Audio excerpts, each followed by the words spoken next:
বিসমিল্লাহির রহমানির রহিম। 18তম শিক্ষক নিবন্ধন লিখিত পরীক্ষায় ব্যবস্থাপনা বিভাগের যারা অংশগ্রহণ করবে তাদের সবাইকে এয়ার স্টাডি হোমের পক্ষ থেকে স্বাগত জানাচ্ছি। আজকের ভিডিওতে আমি এই ব্যবস্থাপনা বিভাগের সিলেবাস সম্পর্কে অর্থাৎ লিখিত পরীক্ষার যে সিলেবাস তোমাদের সেই সিলেবাস সম্পর্কে কথা বলবো এবং সেই সঙ্গে কিভাবে পড়াশোনা করলে তোমরা লিখিত পরীক্ষায় সহজে টিকতে পারবা এবং এটার মান বন্টন কি, কতক্ষণ সময় বন্টন থাকবে, এই ইত্যাদি বিষয়গুলো নিয়ে কথা বলবো। তো শুরু করার আগে তোমাদেরকে বলবো, যারা এখনও আমার চ্যানেলটাকে সাবস্ক্রাইব করোনি তোমরা অবশ্যই চ্যানেলটাকে সাবস্ক্রাইব করবা এবং এই লিখিত পরীক্ষার বিভিন্ন আপডেট পেতে পাশে থাকা যে বেল আইকনটা আছে সেটার নোটিফিকেশন অন করে নিবা। এখন আমি তোমাদের স্ক্রিন শেয়ারের মাধ্যমে এই সিলেবাসটা, পূর্ণাঙ্গ যে সিলেবাসটা আছে সেই সিলেবাসটা সম্পর্কে ধারণা দেব এবং তোমরা কিভাবে পড়লে এই অল্প সময়ে প্রস্তুতি নিতে পারবা সেই বিষয়ে কথা বলবো। তো শুরু করতেছি আমি আজকের আলোচনা।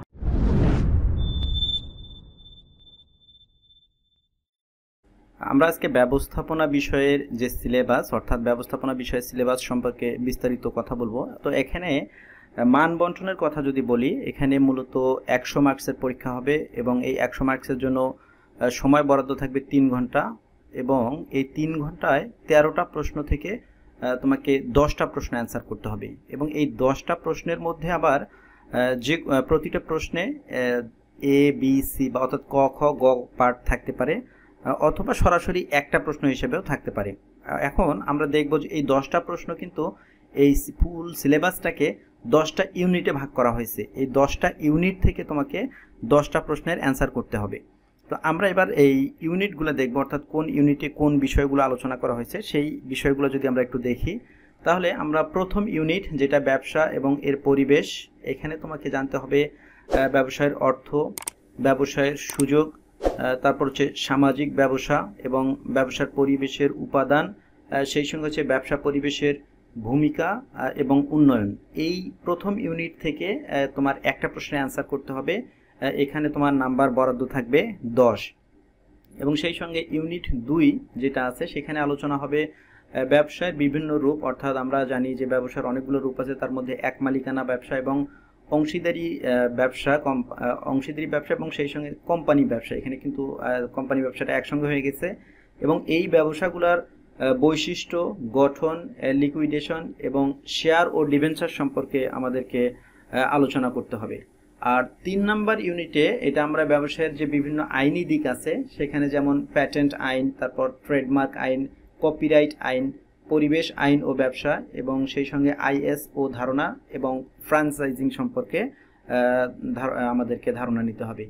ইউনিট 4-এ গিয়ে যে বিষয়টা হবে সেটা হচ্ছে বিভিন্ন ধরনের সমর্থন, অর্থাৎ সমর্থনের উৎস, সেই সঙ্গে হচ্ছে আন্তর্জাতিক এবং আঞ্চলিক সহায়তা, বিভিন্ন ধরনের যে সংস্থাগুলো আছে, যেমন এর মধ্যে উল্লেখযোগ্য হচ্ছে WTO, EU, এশিয়ান বিমস্টেক, সাপটা, সেই সঙ্গে BGMEA, FBCCI থেকে সহায়তা, তারপর হচ্ছে EPB, SME ফাউন্ডেশন এবং ব্যাংক। এই চতুর্থ ইউনিট, অর্থাৎ এই আমি যে ইউনিটগুলোর কথা বলতেছি এই প্রতিটা ইউনিট থেকে কিন্তু তোমাকে একটা প্রশ্ন অবশ্যই অ্যান্সার করতে হবে। এরপরে হচ্ছে ইউনিট 5-এ গিয়ে যে বিষয়টা নিয়ে আলোচনা করা হবে সেটা হচ্ছে ব্যবসায়িক নীতি ও সামাজিক দায়িত্ব সম্পর্কে। এখানে যে বিষয়গুলো আসবে সেটা হচ্ছে নৈতিকতা ও মূল্যবোধ, ব্যবসায়িক মূল্যবোধ ও নৈতিকতার প্রয়োজনীয়তা, তারপর ব্যবসায়ের সামাজিক দায়বদ্ধতা, কর্পোরেট সামাজিক প্রয়োজনীয়তা ও দায়িত্ব।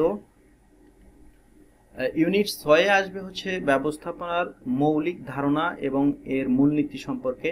এখানে আসবে হচ্ছে অর্থ, সুযোগ, গুরুত্ব, তারপর ফাংশন, নীতি, ম্যানেজারের যে দক্ষতা, ব্যবস্থাপনার স্তর, বিজ্ঞান বিভাগ এবং FW টেলর ও হেনরি ফেওলের যে ব্যবস্থাপনার ক্ষেত্রে অবদান, সেই বিষয়গুলো বিস্তারিত আলোচনা করতে হবে। ইউনিট 7 এখানে হচ্ছে পরিকল্পনা এবং এর আয়োজন সম্পর্কে, অর্থাৎ পরিকল্পনার অর্থ ও বৈশিষ্ট্য, পরিকল্পনার ধরন, পরিকল্পনার ধাপ, সিদ্ধান্ত গ্রহণের যে বিভিন্ন প্রক্রিয়া আছে, সেই সঙ্গে সিদ্ধান্ত গ্রহণকে প্রভাবিত করে এমন ফ্যাক্টরগুলো, তারপর সিদ্ধান্ত বৃক্ষ, ডিসিশন সাপোর্ট সিস্টেম, SWOT অর্থাৎ শর্ট বিশ্লেষণ এবং এর অর্থ, বৈশিষ্ট্য এবং নীতি আয়োজন, সেই সঙ্গে ব্যবস্থাপনা সংস্থার ধরন, বিভাগীকরণ এবং কর্তৃপক্ষের প্রতিনিধি দল সম্পর্কে। ইউনিট 8-এ এখানে স্টাফিং এবং লিডিং সম্পর্কে আলোচনা করতে হবে বা লিডিং সম্পর্কে পড়তে হবে। এখানে যে বিষয়গুলো তোমাকে অবশ্যই ফোকাস করতে হবে সেটা হচ্ছে নিয়োগ এবং নির্বাচন, প্রচারের ভিত্তি, প্রশিক্ষণের যে বিভিন্ন পদ্ধতি আছে, কর্মক্ষমতা মূল্যায়ন, তারপর হচ্ছে ক্ষতিপূরণ, নেতৃত্বের নিদর্শন, ম্যানেজারিয়াল গ্রিড তত্ত্ব, গুরুত্ব এবং দিক নির্দেশের যে বিভিন্ন পদ্ধতি আছে। ইউনিট 9-এ এটা হচ্ছে প্রেরণা ও আধুনিক ব্যবসা যোগাযোগ অর্থাৎ অর্থ, অনুপ্রেরণার গুরুত্ব এবং তত্ত্ব, তারপর হচ্ছে প্রেরণা চক্র, আর্থিক এবং অনার্থিক প্রণোদনা, আইসিটির ভূমিকা, সেই সঙ্গে হচ্ছে যোগাযোগের বিভিন্ন ধরন সম্পর্কে। ইউনিট 10-এ মূলত নিয়ন্ত্রণ সম্পর্কে আলোচনা করা হবে অর্থাৎ অর্থ, এর গুরুত্ব, নিয়ন্ত্রণের যে বিভিন্ন প্রক্রিয়া আছে, নিয়ন্ত্রণের যে কৌশল, কার্যকরী নিয়ন্ত্রণের প্রয়োজনীয়তা ও সিস্টেম সম্পর্কে।